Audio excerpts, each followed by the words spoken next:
Sorry, izin. Karena Bu Dr. Mas Rasmini ada kelas sehingga sudah saya minta izin ke beliau dan bisa diselenggarakan. Mohon izin Bu Dr. Mia dan Bu Syifa, kita akan langsung berikan kesempatan untuk Citra mempresentasikan usulan risetnya, berikan paparan yang terbaik dan harus bisa meyakinkan kami supaya kami bisa memutuskan Citra bisa lanjut ke langkah berikutnya. Silakan, Citra. Baik, terima kasih atas kesempatannya. Izin untuk share screen.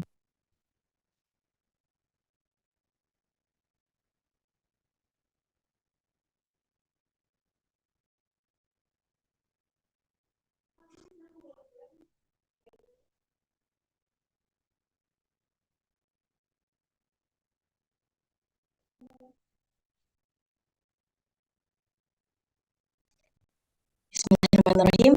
Assalamualaikum warahmatullahi wabarakatuh. Sejahtera untuk kita semua. Yang terhormat, Ibu Dr. Mas Halimah, SIPMSI, selaku Kepala Program Studi Administrasi Keuangan Publik. Yang saya hormati, Ibu Dr. Sawitri Budi Utami, SIPMSI, selaku dosen pembimbing. Yang saya hormati, Ibu Dr. Mia Rosmiati, SIPMSI, selaku dosen penguji. Yang saya hormati Ibu Syifa Rahmania Komara, SAP MAP, selaku dosen penguji, serta hadirin sekalian yang berada di ruangan Zoom kali ini. Pada hari ini, Selasa 19 November 2024, saya Citra Dian Aiguspita dengan NPM 1701042100050 akan mempresentasikan proposal saya yang berjudul Penyusunan Anggaran Belanja Pegawai pada Badan Pembinaan Badan Usaha Milik Daerah Provinsi DKI Jakarta.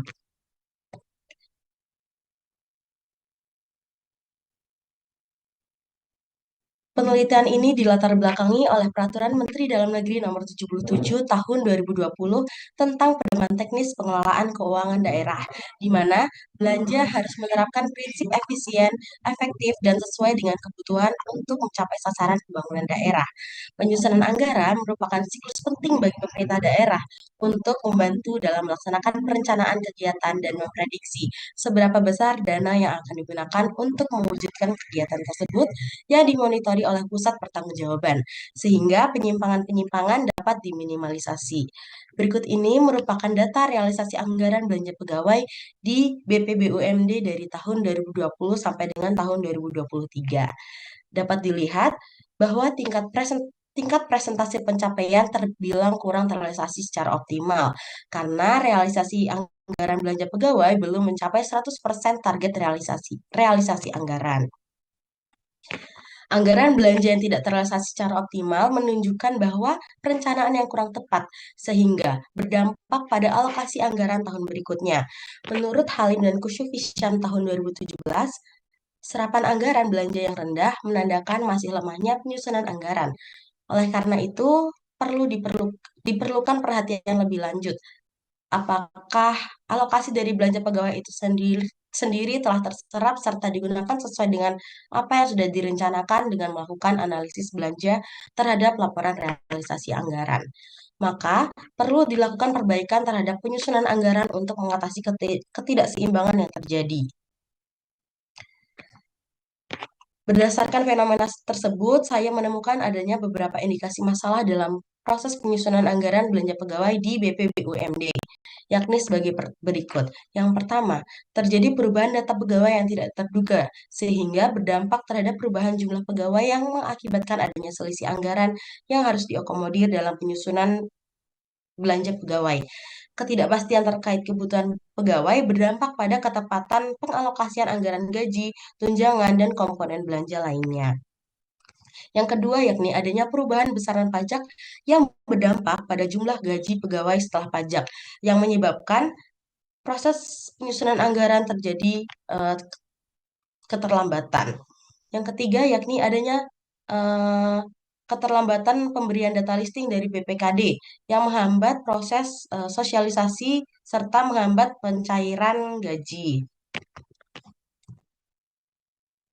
Selanjutnya yakni identifikasi masalah. Identifikasi masalah dari penelitian saya yakni bagaimana penyusunan anggaran belanja pegawai pada Badan Pembinaan Badan Usaha milik daerah Provinsi DKI Jakarta. Serta tujuan dari penelitian saya yakni untuk mendeskripsikan penyusunan anggaran belanja pegawai pada Badan Pembinaan Badan Usaha milik daerah Provinsi DKI Jakarta. Landasan teori yang saya gunakan dalam penelitian kali ini dikemukakan oleh Munandar tahun 2015 tentang penyusunan anggaran. Penyusunan anggaran sendiri merupakan proses perencanaan dan pengalokasian sumber daya organisasi atau kerja untuk mencapai tujuan yang telah ditetapkan. Penyusunan anggaran yang baik tidak disusun secara merata, melainkan melalui beberapa tahap. Yang pertama, yakni tahap pengumpulan data dan informasi. Anggaran yang baik adalah anggaran yang mengandung taksiran-taksiran yang akurat, sehingga realisasi anggaran tidak akan jauh berbeda dari perencanaan awal. Untuk mencapai tingkat akurasi tersebut, diperlukan adanya informasi yang terpercaya serta lengkap sebagai dasar pembuatan anggaran. Dengan taksiran yang tepat dan didukung oleh informasi yang valid, proses penyusunan anggaran akan lebih sesuai dengan kebutuhan dan kondisi yang ada, serta meminimalisasi perbedaan antara anggaran yang direncanakan dengan hasil akhirnya. Tahap yang kedua yakni tahap pengolah data dan informasi. Setelah data dan informasi terkumpul, maka langkah selanjutnya yakni melakukan pengolahan data untuk menghasilkan perkiraan yang lebih tepat. Tahap yang ketiga yakni tahap menyusun anggaran sementara. Dari hasil data dan informasi, dari hasil pengolahan data dan informasi, maka langkah selanjutnya yakni penyusunan anggaran sementara yang nantinya memungkinkan adanya perubahan baik dikurang, ditambah maupun disempurnakan. Karena anggaran sementara disebut juga dengan rancangan anggaran. Tahap yang keempat yakni tahap mendiskusikan anggaran sementara. Anggaran sudah semestinya dijadikan sebagai pedoman kerja, evaluasi kerja bagi seluruh pihak yang berkaitan. Maka dari itu, berbagai pendapat, masukan terhadap anggaran sementara harus didiskusikan dengan baik. Tahap yang kelima yakni tahap menyusun anggaran definitif. Setelah melalui proses panjang, melalui proses diskusi dan lain sebagainya, selanjutnya yakni disusunlah anggaran definitif atau anggaran tetap, yaitu anggaran yang telah dianggap baik dan sempurna. Anggaran ini kemudian disetujui dan disahkan untuk digunakan pada periode berikutnya. Tahap yang terakhir yakni tahap sosialisasi anggaran definitif. Anggaran yang sudah disusun harus disosialisasikan kepada semua pihak yang terlibat. Dengan demikian, masing-masing pihak dapat memahami dengan baik tugas dan tanggung jawabnya, sehingga mereka bisa melaksanakan tugas yang sudah ditetapkan secara optimal. Dalam kesempatan kali ini, saya lebih menitik beratkan pada bagian pencairan anggaran belanja pegawai. Penelitian terdahulu yang saya jadikan referensi dalam penelitian kali ini ada 3. Yang pertama dari Rafika Auliyah tahun 2020 dengan judul Analisis Penyusunan Anggaran Belanja pada Kantor Camat Bakinat Kabupaten Kampar. Yang kedua, penelitian dari Rizka Septiana tahun 2020 dengan judul Analisis Penyusunan Anggaran pada Kantor Camat Kabupaten Deli Serdang tahun anggaran 2017 sampai dengan tahun 2019. Dan yang terakhir, penelitian dari Adelia Astridasari tahun 2023 tentang penyusunan anggaran belanja pegawai pada Dinas Sumber Daya Air dan Bina Marga Kota Bandung tahun 2022.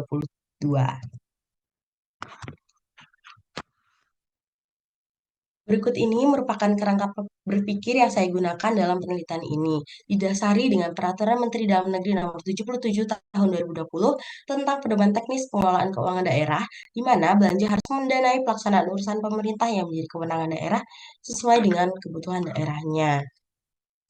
Serta dengan adanya data realisasi anggaran belanja pegawai yang tidak terrealisasi dengan optimal. Dan terdapat indikasi masalah, yakni yang pertama terjadinya perubahan data pegawai yang tidak terduga, sehingga berdampak terhadap perubahan jumlah pegawai yang mengakibatkan adanya selisih anggaran yang harus diakomodir. Yang kedua, adanya perubahan besaran pajak yang berdampak pada jumlah gaji pegawai setelah pajak yang menyebabkan keterlambatan dalam proses penyusunan. Karena di BP BUMD ini perubahan pajak terjadi saat di tengah-tengah proses penyusunan anggaran. Yang ketiga yakni pada tahap sosialisasi terjadi keterlambatan pemberian data listing dari BPKD yang menghambat proses pencairan gaji serta proses sosialisasi karena data perhitungan dan alokasi dananya tidak tersedia tepat waktu. Dan saya menghubungkan indikasi masalah yang saya temukan menggunakan teori dari Munandar tentang penyusunan anggaran dan melalui 6 tahapan. Dan diharapkannya output dari penelitian saya ini yakni adanya penyusunan anggaran belanja pegawai pada Badan Pembinaan Badan Usaha Milik Daerah Provinsi DKI Jakarta terlaksana secara efektif. Berikutnya yakni metode penelitian. Objek penelitian saya yakni penyusunan anggaran belanja pegawai pada Badan Pembinaan Badan Usaha Milik Daerah Provinsi DKI Jakarta. Metode penelitiannya, saya menggunakan penelitian deskriptif dengan pendekatan kualitatif. Sumber datanya dari dua, yakni data primer dari hasil observasi dan wawancara secara langsung kepada pihak BPBUMD, serta data sekunder dari laporan realisasi anggaran BPBUMD dari tahun 2020 sampai dengan tahun 2023, serta dari jurnal maupun buku-buku tentang penyusunan anggaran. Yang keempat, yakni teknik penentuan informan. Pada penelitian kali ini, saya menggunakan metode purposif, yakni metode penentuan informan dengan pertimbangan tertentu, yang mana subjek dipilih secara sengaja berdasarkan karakteristik tertentu yang dianggap dapat mewakili populasi yang memiliki informasi spesifik sesuai dengan tujuan penelitian. Pada kesempatan kali ini saya mengambil 4 informan.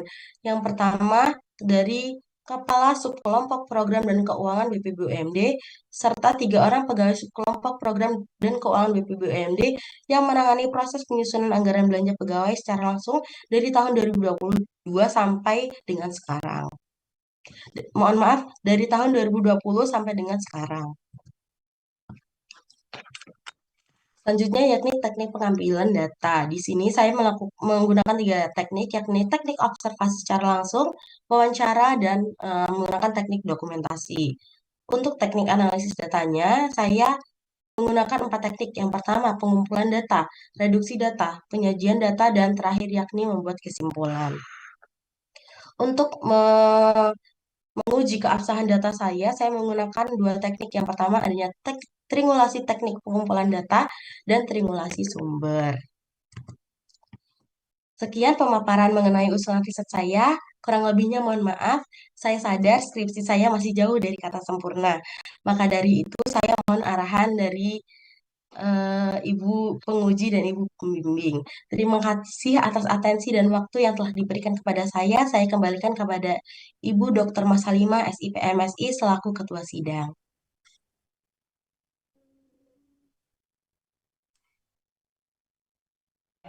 Silakan di-off-kan dulu PPT-nya. Ya. Citra diberikan kesempatan untuk minum. Silakan. Kamera ditutup sementara. Ya, mangga. Teteh, gimana sehat, Teh?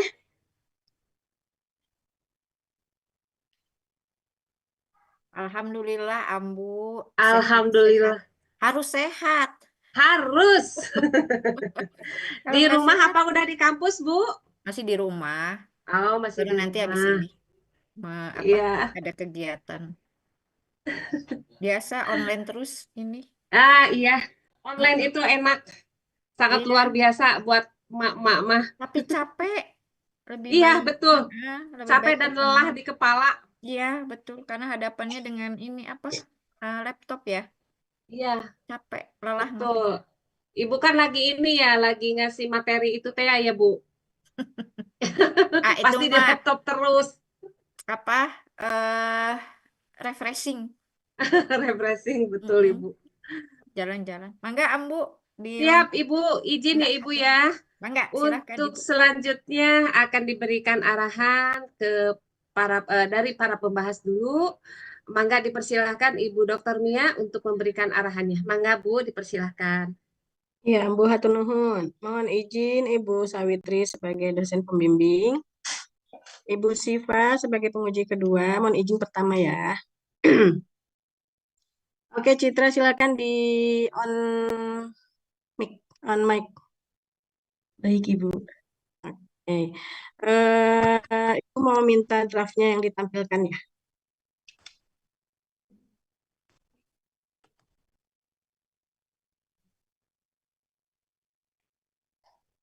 Oke, baik, sudah terlihat. Citra, pertama Ibu mau mengucapkan selamat, kamu sudah sampai di tahap ini ya. Mudah-mudahan lancar nanti ke lapangan sehingga proses penyusunan skripsinya juga bisa cepat, gitu ya. Oke, Citra, untuk menyusun proposal tugas akhir Citra ini, ada berapa mata kuliah yang Citra ambil dari penelitian ini? Belajar dari berapa mata kuliah? Satu Ibu dari penganggaran sektor publik. Penganggaran ya? Ya, oke. Ibu baca draft kamu memang sudah lengkap berbicara tentang penganggaran. Gitu ya. Oke, sebelum masuk ke isi, kita lihat sama-sama judulnya ya. Judulnya ini adalah penyusunan. Kalau Citra di sini ikut menyusun nggak anggaran belanjanya? Eh, saya belum Ibu, belum ikut menyusun. Belum ikut menyusunnya. Nah, berarti tujuan dari Citra melakukan penelitian ini untuk apa? Kalau Ibu baca di draftnya, tujuannya hanya untuk mendeskripsikan, betul? Betul Ibu. Ya, kalau hanya mendeskripsikan, ketika nanti, nggak usah itu rubah-rubah, di judul aja. Nah, kalau hanya mendeskripsikan, ketika Citra nanti menemukan fenomena atau permasalahan yang harus Citra kaji lebih dalam, berarti kan judulnya tujuan penelitiannya nggak tepat kalau hanya mendeskripsikan, gitu ya. Karena kalau hanya mendeskripsikan memaparkan saja bagaimana sih penyusunan anggaran. Tapi di sini kita sebagai mahasiswa calon sarjana terapan harus sudah bisa menganalisis mengenai penyusunan anggaran belanja pegawai, gitu ya. Jadi tidak hanya mendeskripsikan. Kalau mendeskripsikan kan udah menggambarkan aja apa yang terjadi pada saat penyusunan anggaran bla bla bla bla. Di situ ada kesempatan nggak untuk memberi masukan atau solusi kan tidak, hanya menggambarkan. Jadi yang lebih tepat mungkinnya Ibu memberikan masukan, judulnya ditambah dengan analisis penyusunan anggaran. Karena di dalamnya Ibu membaca Citra itu tertarik ada apa sih? Kenapa sih sampai realisasinya tidak tercapai, presentasinya kok tidak tercapai 100% begitu ya? Nah, berarti Betul di situ Ibu. ada proses analisis yang kemudian akan memberikan input atau masukan terhadap masalah yang ada. Gitu ya? Baik Ibu. Oke, paham di situ ya, Citra? Paham Ibu. Oke, kemudian selanjutnya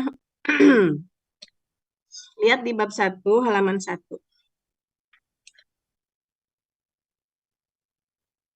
Up. Nah, di situ. Ini kalimat pertama. Dalam menjalankan tanggung jawab serta melaksanakan tugas yang dipercayakan kepada rakyat, pemerintah harus mempunyai rencana yang matang. Jadi tanggung jawab melaksanakan tugas yang dipercayakan kepada rakyat. Maksudnya gimana itu? Kemudian kalimat selanjutnya subjeknya adalah pemerintah. Mungkin bukan kepada ya itu bahasanya ya. Kan tugas dan tanggung jawab dipercayakan kepada siapa? Kepada pemerintah Ibu. Iya, oleh rakyat, gitu ya. Betul. Nah, ya, jadi kalimatnya agak terbalik ini ya. Betul nggak, Cit? Betul Ibu. Ya, oke. Nanti diperbaiki kalimat itu ya. Kemudian lihat di paragraf kedua. Paragraf kedua, baris kedua terakhir. Memperkirakan besar anggaran yang direncanakan gunakan. Maksudnya apa? Oh ya, maaf Ibu, itu salah ketik. Harusnya guna memenuhi kebutuhan operasional. Nah, ya direncanakan guna memenuhi begitu ya. Jadi, hati-hati ketika menulis karya ilmiah, SPOK-nya diperhatikan karena beda penulisan, beda kata, maka akan beda arti ya. Nanti Baik, akan Ibu. kalimatnya menjadi rancu, tidak ada artinya. Direncanakan gunakan. Begitu ya. Baik Ibu. Oke. Kemudian halaman 2, paragraf 1, kalimat terakhir. Hal ini dimonitori oleh pusat pertanggungjawaban. Pusat pertanggungjawaban apa? Pusat pertanggungjawaban yang dimaksud ini pemerintahnya Ibu. Ya, jadi kalau mau jelas katanya Oh, baik. diganti aja. Hal ini dimonitori oleh pemerintah sebagai pusat atau yang bertanggung jawab kan begitu ya, bukan pusat Baik, Ibu. pertanggungjawaban gitu. Oke. Nah, kan sebetulnya begini, fenomenanya ada berapa? Fenomenanya ada satu, Ibu. Fenomena satu. Kemudian indikasi masalahnya ada berapa? 3 ya Ada kalau nggak 3. salah. Iya, Oke. betul. Jadi fenomena yang ditemukan Citra apa coba? Sebutkan lalu kaitkan dengan 3 indikasi masalah. Fenomenanya apa? Kemudian kaitkan dengan 3 indikasi masalah ini. Fenomenanya yakni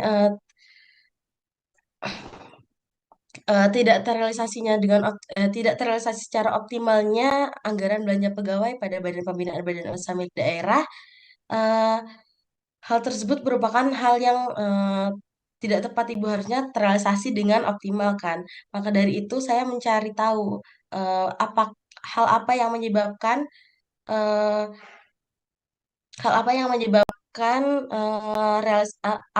anggaran ini tidak terrealisasi dengan optimal. Maka dari itu saya mencari tahu dan terdapat indikasi-indikasi masalah yang saya dapatkan, yakni adanya eh, tidak adanya perubahan data pegawai yang tidak terduga saat pertengahan penyusunan anggaran, serta adanya perubahan besaran pajak dan terjadinya keterlambatan pemberian data dari BPKD. Seperti itu. Oke. Berarti fenomenanya tidak terrealisasi target capaian penyerapan anggaran. Betul. Penyerapan atau apa? Realisasi anggaran apa? Penyerapan. Penyerapan, Ibu. Penyerapan akibat adanya 3 indikasi masalah ini. Nah, 3 ini kalau Citra ini berdasarkan hasil mendapat info dari mana atau kesimpulan Citra sendiri atau dari Eh, saya observasi melaks awal? saya melaksanakan prasurvei awal, Ibu, secara langsung dengan pihak BPBUMD-nya, Mm-mm.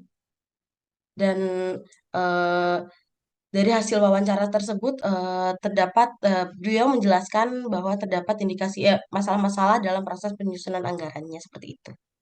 Oke, perubahan data pegawai, jadinya perubahan besaran pajak, kemudian adanya keterlambatan sosialisasi gitu, Iya, betul, Ibu.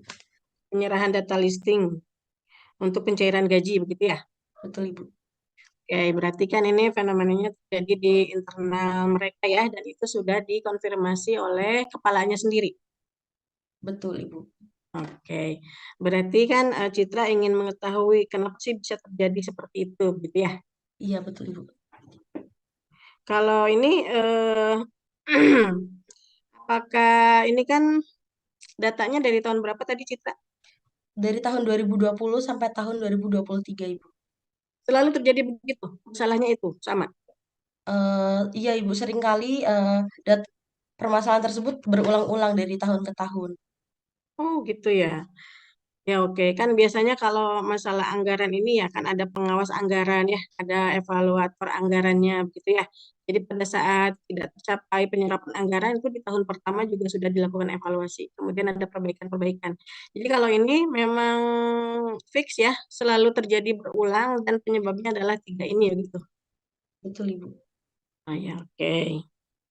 Berarti nanti kan Citra akan memaparkan kenapa bisa sampai ulang tahun begitu ya selama 4 periode berturut-turut gitu ya. Iya, Ibu. Ya, oke. Ya, oke, itu bab 1. Berarti kalau seperti itu, tadinya Ibu kan begini. Kalau masalah perubahan data pegawai itu memang kan apa namanya tidak bisa diprediksi ya. Kan tiba-tiba ada mutasi besar-besaran kan begitu ya. Yang tidak bisa diprediksi juga oleh kantor ini ya. Ini tadi PPBUMD ya. Iya, Ibu, betul. Ya, misalkan ada mutasi besar-besaran, otomatis itu akan berpengaruh kepada alokasi anggaran belanja pegawai, terutama gaji, kan begitu ya. Gitu. Nah, mungkin bisa diambil dari cadangan anggaran yang lain, kan gitu ya, untuk salah satu solusi gitu. Tapi memang ini kejadiannya luar biasa ya, 4 tahun berturut-turut selalu terjadi berulang. Dan kalau menurut Ibu ini penelitian Citra itu menarik gitu ya, sehingga kalau sampai nanti Citra akhirnya bisa menemukan titik temunya di mana permasalahan ini, kan bisa dijawab tuh ya. Kemudian bisa jadi masukan buat nanti BP BUMD Jakartanya gitu ya, biar nanti tahun berikutnya tidak terjadi lagi seperti itu. Oke ya Citra ya. Baik, Ibu. Oke, nanti Citra dikemas dengan yang baik, hasil turun ke lapangannya, kemudian nanti dituangkan dalam karya yang baik di bab 4 dan bab 5-nya, sehingga masalah yang selalu berulang selama 4 tahun itu bisa terselesaikan, salah satunya karena hasil penelitian Citra yang baik nanti begitu. Amin, Ibu. Semoga. Ya, oke. Kemudian lihat di tinjauan pustaka. Pakai teori apa nanti yang akan membahas tentang anggarannya, Citra? Di sini saya menggunakan teori dari Munandar tahun 2015, Ibu, tentang proses penyusunan anggaran. Ya, oke.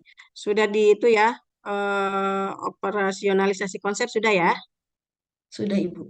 Sudah dicantumkan ini daftar pertanyaan untuk para informan? Sudah. Ya, oke. Nah, kemudian Ibu ini lihat di bab 2, kerangka berpikir itu pertama berangkat dari fenomena, ya.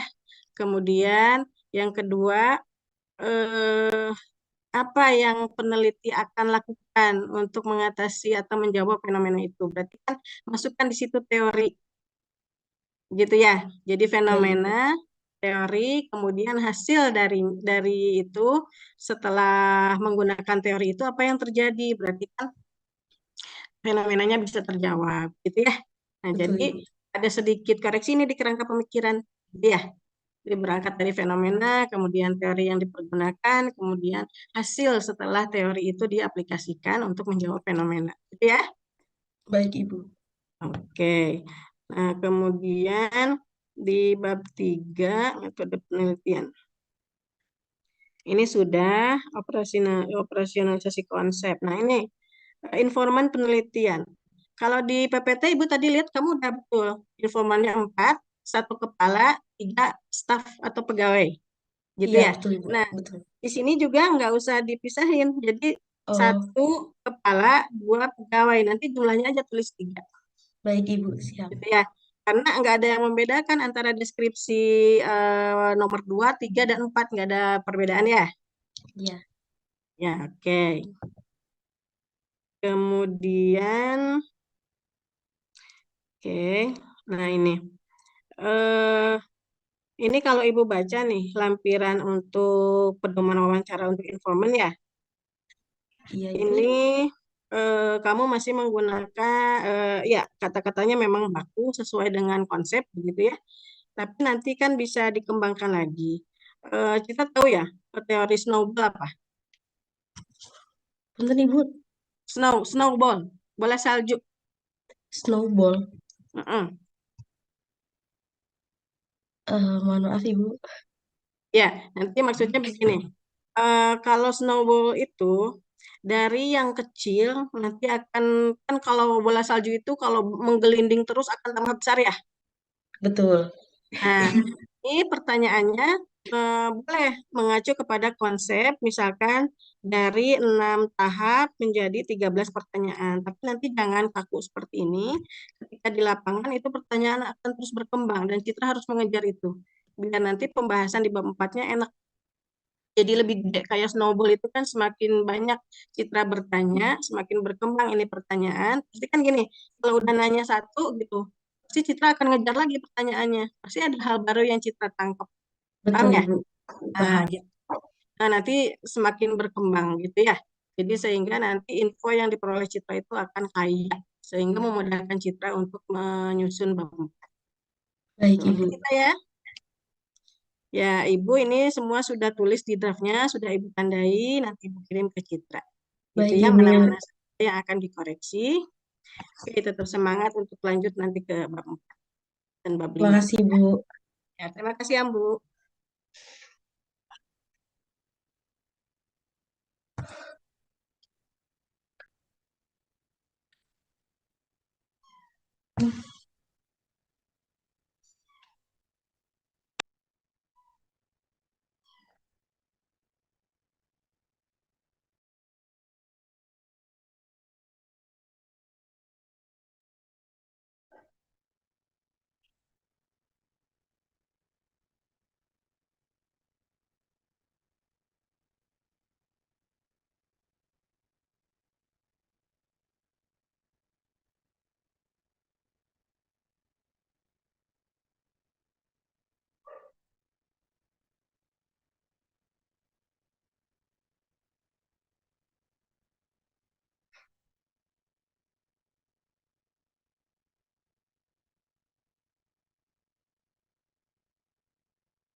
Mangga ambu atos ti abdi mah.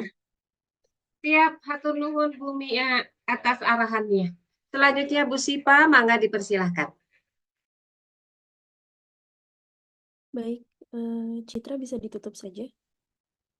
Baik, Ibu. Oke, terima kasih Ambu atas kesempatannya. Mohon izin Bu Dr. Saitri dan Bu Dr. Mia.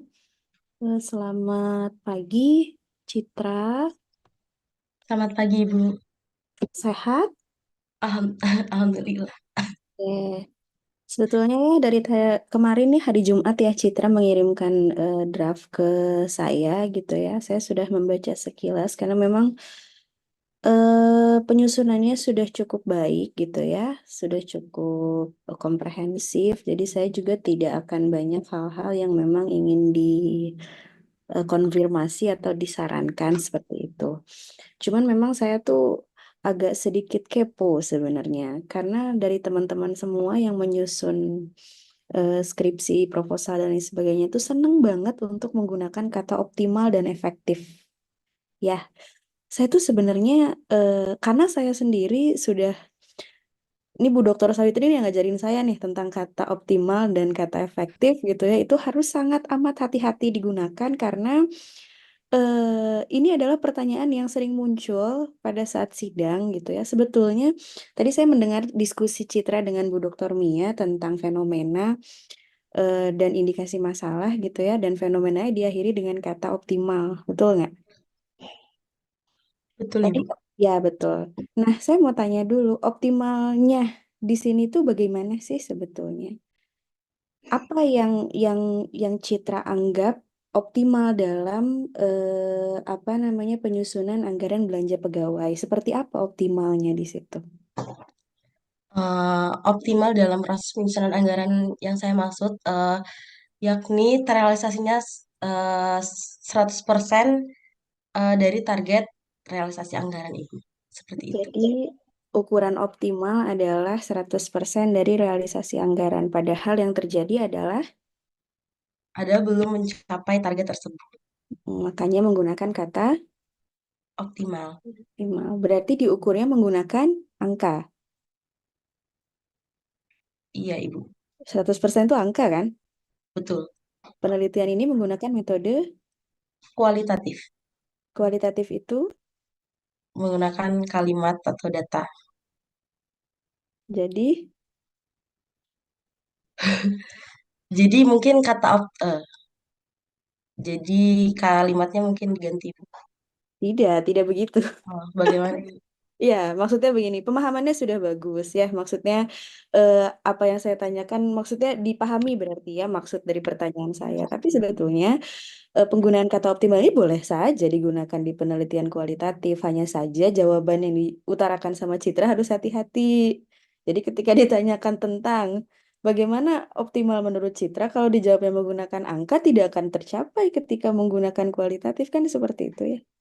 Harus ada alasan lain yang memang bisa dikemukakan untuk memperkuat fenomena yang memang disebutkan bahwa ini tuh ingin optimal gitu ya. Karena di sini penggunaan kata optimal itu tricky sekali gitu. Saya di beberapa sidang yang sudah dilewati gitu ya, ini tuh seneng banget kalian tuh pakai optimal gitu loh. Efektif optimal gitu. Maksudnya tuh tidak ada tolak ukur yang jelas tentang kata tersebut gitu ya. Karena optimal menurut si A dan si B itu beda gitu ya. Kecuali memang ketika ada peraturannya jelas bahwa penyusunan anggaran belanja pegawai itu harus seperti ini. Nah, berarti kan optimalnya itu merujuk pada peraturan A. Seperti itu maksud saya, gitu ya. Jadi ketika penggunaan kata optimal dan efektif mau berani digunakan, harus ada dasarnya. Nanti pertanyaannya tuh akan seperti itu soalnya. Jadi efektif menurut Anda tuh seperti apa? Optimal menurut Anda tuh seperti apa? Kan begitu gitu ya. Oke. Jadi paling nanti PR-nya penggunaan kata optimal ini digunakan tapi harus dibarengi dengan diksi-diksi atau penyusunan pendukung gitu ya. Karena Baik, Ibu. jangan sampai menimbulkan pertanyaan gitu. Oke, yang kedua, jadi belanja pegawai itu apa saja sih, Citra? Belanja pegawai ini ada tunjangan, ada gaji pokok, dan ada eh, Dor. ada eh, tunjangan, gaji pokok serta Mm-mm. perjalanan Ibu. Coba yang betul.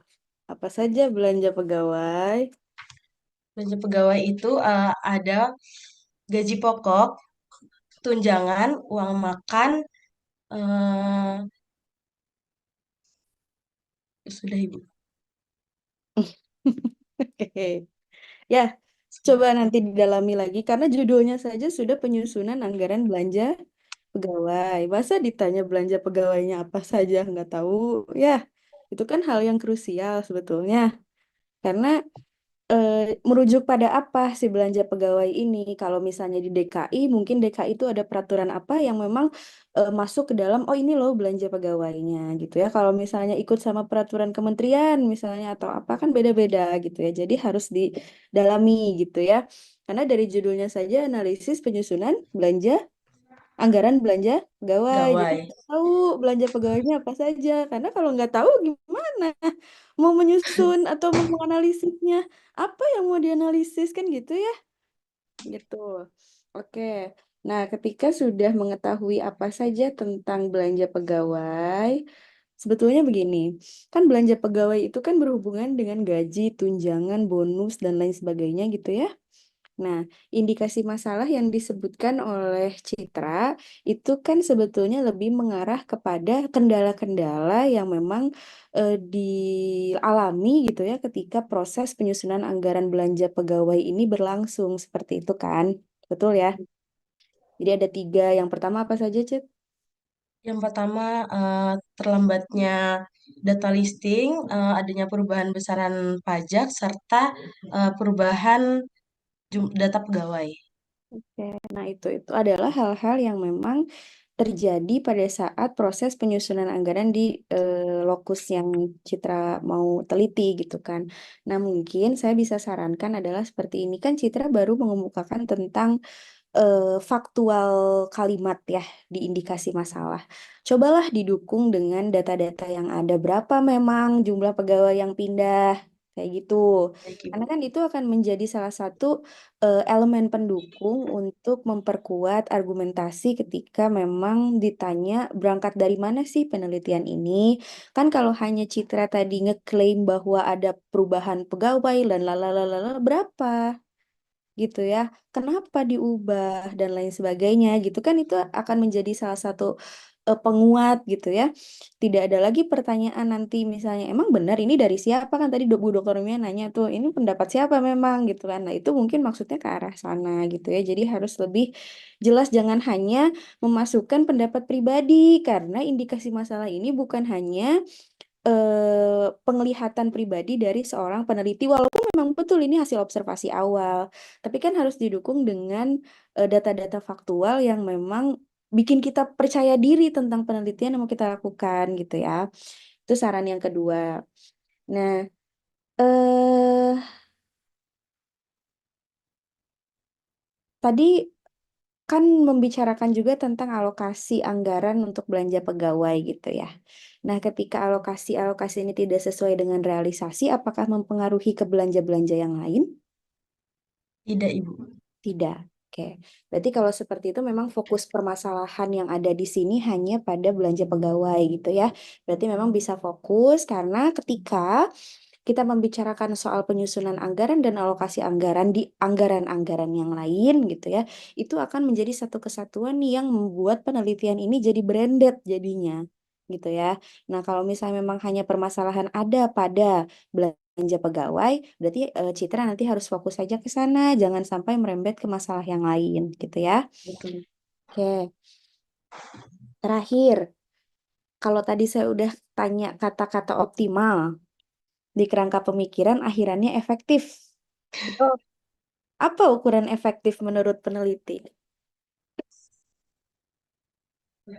Ukuran efektif di sini eh, sama seperti optimal Ibu. Jadi efektif prosesnya sesuai dengan peraturan perundang-undangan seperti itu Ibu.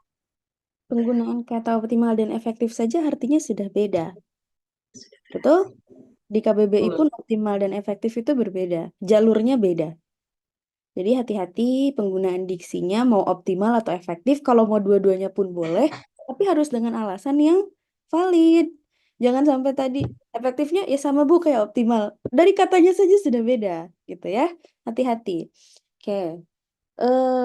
Paling dari saya sih itu sebetulnya karena pertanyaan-pertanyaan konseptualnya sudah ditanyakan sama Bu Dr. Mia juga gitu ya. Mudah-mudahan beberapa saran kecil yang tadi saya paparkan bisa menolong kepercayaan diri dan istilahnya urgensi penelitiannya akan lebih jelas lagi untuk citra tulis gitu ya. Karena hal-hal yang tadi saya sarankan itu sebetulnya basic ya, tapi memang harus dilakukan gitu. Baik, Ibu. Paling itu sih, terima kasih. Mudah-mudahan lancar penelitiannya gitu ya.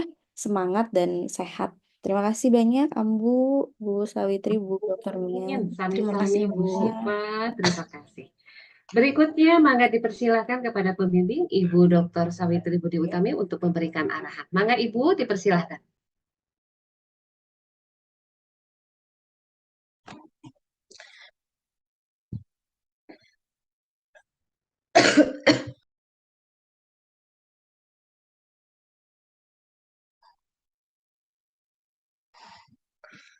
Aduh.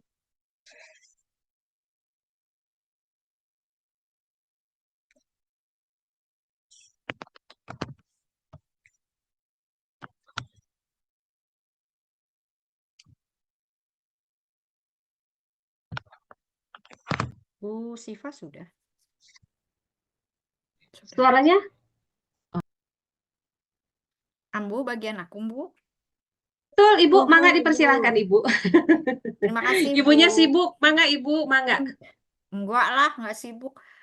Terima kasih Bu Kaprodi, Bu Dr. Mas Halimah, kemudian yang saya hormati Bu Dr. Mia Rosmiati sebagai pembahas dan Ibu Syifa Rahmania Komar. Biasanya kalau saya dengan Bu Syifa, cintaku, sayangku dan sebagainya, karena di forum resmi saya tidak mau menyampaikan itu. Tapi gatel kebiasaan. Baik, terima kasih untuk Ibu pembahas berdua. Sudah saya catat beberapa hal terkait input yang diberikan kepada Citra bimbingan saya. Dan Citra ini termasuk mahasiswa yang rewel dan bawel. Tapi saya suka dengan mahasiswa seperti ini. Dengan kebawelannya, Citra cepat melakukan perbaikan apapun yang di dalam proses bimbingan tuh apa ya, Citra cepat merespon gitu ya, walaupun tadi seperti yang disampaikan oleh Bu Mia dan Bu Siva, tidak adalah yang sempurna ya untuk penyusunan sebuah karya ilmiah. Nah, yang pertama yang perlu ditanggapi terkait penelitian deskriptif itu nanti Citra coba digali lagi ya. Untuk tujuan penelitian deskriptif, nanti digali kembali, cari lagi referensi, apakah penelitian deskriptif itu hanya sampai dengan penggambaran, seperti yang tadi disampaikan oleh Ibu Mia. Atau ternyata di penelitian deskriptif itu tidak hanya mendeskripsikan saja, tidak hanya sampai dengan penggambaran, tetapi analisis data juga sudah include di dalamnya gitu. Jadi ini perlu ditelusuri lagi beberapa literatur yang menguatkan Citra untuk memilih tujuan penelitian deskriptif gitu ya. Jadi sehingga pada saat kita menentukan tujuannya itu deskriptif, tetapi di bab 4 nanti adalah adanya apa namanya, sudah termasuk di dalam analisis data gitu ya. Jadi nanti tolong itu diperkuat. Baik, Ibu. Kemudian yang berikutnya yang perlu di-clearkan juga, ini terkait dengan pertanyaan Bu Siva ini. Ini kan penyusunan anggaran belanja, gitu ya. Kalau saya melipir lagi gitu kan, kalau anggaran itu kan ada dua ya, anggaran pendapatan dan anggaran belanja. Nah, yang perlu Citra perkuat lagi adalah mengapa saya mengambil anggaran belanja gitu. Kalau anggaran belanja saya rasa sesuai dengan pendapatan dong gitu ya. Berarti kalau ada yang nggak benar, berarti di penyusunan pendapatan ini yang kelihatan lebih harus kita ungkap gitu loh. Ini misalnya gini, pendapatan saya 100, belanja saya 50, benar nggak? Atau misalnya saya punya uang 100 nih, pendapatan saya 100. Saya membelanjakannya 150. Tidak Hah? benar, Ibu. Nggak benar. Kalau saya punya 100, saya belanjakan 50 secara negara, benar nggak? Boleh diperbolehkan, Ibu. Salah. Yang namanya anggaran negara itu dianggarkan 100, dibelanjakan 100. Oh, Berarti ada ketidakmampuan tidak. melakukan penyerapan anggaran. Gitu ya. Nah, sekarang di lokus Benar nih. penelitiannya Citra itu bagaimana kondisinya gitu. Jadi perlu tetap melihat di anggaran pendapatannya gitu. Baik, Oke Ibu. ya. Tuh. Jadi harus kelihatan nanti nih. Artinya berapa pendapatan, berapa belanja. Oke ya. Kemudian yang ketiga, penegasannya lagi adalah ini penyusunan anggarannya di tahun berapa, untuk periode anggaran tahun berapa. Karena penyusunan anggaran itu adalah per tahun. Oke ya, berarti permasalahannya apakah sama atau berbeda? Kalau sama, ya udah nggak ada masalah gitu. Misalnya saya ambil di 3 tahun dengan persoalan yang hampir sama gitu ya. Pada titik tertentu ini di 3 tahun ini punya masalah di penganggarannya sama. Tetapi kalau berbeda, hati-hati. Maka di tahun anggaran berapa ini akan kita eksplorasi masalahnya. Sehingga ini menjadi evaluasi bahwa misalnya di penyusunan anggaran tahun 2023 ini ada masalah. Sehingga nanti di penyusunan anggaran berikutnya apa ya temuannya gitu ya, temuan hasil risetnya Citra ini bisa menjadi catatan gitu bagi penyusunan anggaran berikutnya. Baik, Gitu Ibu. ya, Citra ya. Oke. Kemudian yang berikutnya, ya kan ini jadi lebih banyak pembimbingnya, sekalian bimbingan di sini gitu ya. Eh, yang berikutnya itu adalah, jadi saya lupa benar. Yang berikutnya tadi apa, Citra? Tahun anggaran. Oke, penyusunan anggaran itu bukan pada konteks implementasi. Hati-hati. Penyusunan anggaran itu adalah dalam konteks perencanaan, proses berpikir. Jadi yang akan kita eksplorasi adalah bagaimana mereka berpikir, bagaimana mereka melakukan kerja otaknya untuk menyusun. Tidak ada hubungannya dengan implementasi anggaran, tidak ada. Baik, Ibu. Itu ya. Bahwa kemudian anggarannya itu menjadi di lapangan itu menjadi tidak berimbang, itu nggak jadi ini. Jadi itu hanya triggernya bahwa oh ternyata ada nih persoalan di lapangan. Kita tarik bahwa persoalan lapangan ini disebabkan karena pada saat proses penyusunan anggarannya bermasalah. Nah, itu yang harus kita gali. Jadi yang namanya perencanaan, ini kan termasuk perencanaan sebenarnya ya. Penganggaran itu perencanaan adalah sebuah proses berpikir. Proses berpikir apa? Untuk menentukan alternatif terbaik dari alternatif yang tersedia. Begitu. Ini makanya tadi sama Bu Dr. Mia, ini adalah riset yang menarik. Iya, karena apa? Ini dibutuhkan kemampuan dari Citra sebagai peneliti untuk bisa menggali data proses tadi, bukan pada tahap implementasi di lapangan, tidak ada hubungannya sama sekali. Ini adalah pekerjaan di belakang meja. Bagaimana tim perumus anggaran ini bekerja. Itu Citra. ya. Nah, jadi hati-hati. Dan terakhir, saya sepakat dengan Bu Siva. Enak banget gitu ya mahasiswa yang optimal. Tujuan secara optimal, ada yang efektif, ada yang efisien. Kalau mau dibuat garis kerasnya, tidak ada optimal di dalam tujuan. Lihat lagi pelajaran dasarnya. Bahwa tujuan organisasi itu hanya ada dua, efektif, efisien, selesai. Nggak ada optimal. Optimal itu kita berbicaranya pada ukuran dia menampilkan performance yang terbaik. Kalau terbaik berarti efektif dan efisien. Nah, kalau Bu Siva tadi hati-hati bilangnya, coba dilihat kan gitu ya. Padahal sebenarnya optimal itu tadi ada satu kondisi yang menampilkan performa yang terbaik. Nah, kalau dalam bahasa organisasi, performa yang terbaik itu adalah efektif dan efisien. Maka, kembali lagi seperti apa yang disampaikan oleh Bu Siva, cari dong rujukannya. Optimal itu diukurnya melalui apa? Kalau memang ternyata ada, silakan. Berarti persoalannya adalah optimalisasi ini bisa dilihat dari seberapa penyusunan anggaran ini mencapai kata efektif dan efisien. Itu susah. Susah, Citra. Luar biasa. Itu ya. Baik, Ibu. Kebetulan karena saya sehari-harinya ada di kelompok organisasi, jadi saya merasa susah banget gitu sebuah organisasi itu mencapai efektif dan efisien. Maka di dalam apa namanya ruang kerjanya organisasi, tujuan organisasi itu ada 4 pilihan. Tidak ada tujuan efektif efisien, ada efisiennya rendah, efektivitasnya tinggi. Ada yang efektivitasnya rendah, efisiensinya tinggi. Dan yang optimal adalah efektif dan efisien itu sama-sama tinggi. Itu, Citra.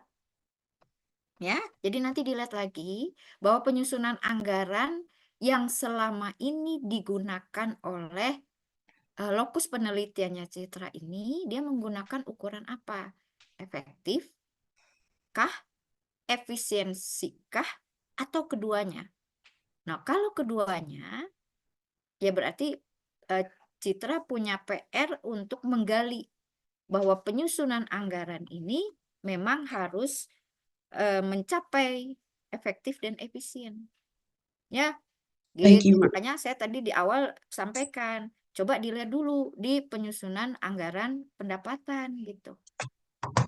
Ya, Baik, itu ya Ibu. Citra ya, beberapa poin dari Ibu. Ada yang mau disampaikan, ada yang mau ditanyakan oleh Citra? Cukup, Ibu. Terima Cukup kasih. ya, artinya dari beberapa poin yang disampaikan oleh Ibu Mia dan Ibu Siva, coba saya beri apa namanya, bukan headline lagi, redline-nya, bahwa ini loh yang harus Citra perbaiki nantinya. Perlu dipertajam, sehingga saya sepakat dengan Bu Mia bahwa nanti pada saat kita menyusun bab 4, kita nggak kehabisan napas. Gitu. Biasanya kebanyakan dari mahasiswa adalah pada saat menyusun bab 4 itu sudah kehabisan tenaga. Karena apa? Apa namanya ketidakberhasilan kita mengungkapkan menggali data dan informasi di lapangan. Ya biasanya nanti ini kaitannya dengan penggunaan metode yang ada di bab 3. Sehingga tadi Bu Mia sampaikan snowball itu, yaitu saya sepakat gitu. Key informan tidak wawancara tidak terbatas pada key informan. Key informan itu hanya kunci-kuncinya saja, simpul-simpulnya. Tetapi kemudian penggalian data dan informasi itu tadi mengikuti snowball. Jadi semakin kita penasaran, maka semakin banyak orang yang bisa kita wawancarai. Gitu ya, Citra ya. Baik, Ibu. Terima kasih. Oke, jadi selamat ya Citra dengan kerja kerasnya nih Citra. Dari dulu tuh udah ingin duduk di kursi ini gitu. Akhirnya hari ini tercapai ya. Kursi Terima kasih panas di ya, Bu. sini. Semangat Pak. Dia ini banget sekali, semangat sekali dari bulan September. Ibu, Alhamdulillah, aku keren. mau sur. Tapi waktu itu belum siap Citranya. Secara Baik, Ibu. kontennya alhamdulillah dengan perjalanan proses bimbingan bisa menampilkan sisi terbaiknya Citra itu saja. Tadi yang perlu memang apa namanya yang perlu apa namanya saya jadi susah ngomongnya. Citra sudah menampilkan yang terbaik. Hari ini mendapatkan masukan yang jauh lebih baik. Sehingga hasilnya Citra menjadi jauh lebih baik dari hasil yang sudah Citra tuliskan. Itu saja ya yang bisa Ibu sampaikan. Sekali lagi saya sampaikan terima kasih untuk Ibu Dr. Mia Rosmiati dan Ibu Syifa Rahmania Komara. Terima kasih. Forum saya kembalikan ke Buka Prodi. Hatur nuhun. Wassalamualaikum warahmatullahi wabarakatuh. Waalaikumsalam. Terima kasih, Bu. Sami.